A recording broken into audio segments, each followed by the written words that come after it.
1 minus 7 bracket 7 minus 1 is equal what? Here 1 minus 7 gives us negative 6 times 7 minus 1 gives us 6. Negative 6 times 6 gives us negative 36. But it is not correct. Now I will apply PEMDAS rule to solve this math correctly. Here PEMDAS, PEMDAS. According to PEMDAS rule, at first we have to work with parentheses, then exponent, then multiplication or division, then addition or subtraction. Remember, multiplication and division have same priority. For this we have to work left to right, and addition and subtraction have same priority.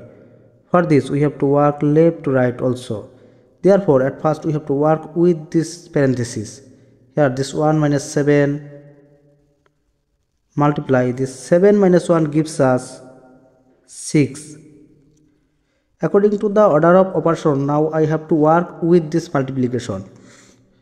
Here 1 minus 7 times 6 gives us 42, and 1 minus 42 gives us negative 41, and this is correct answer.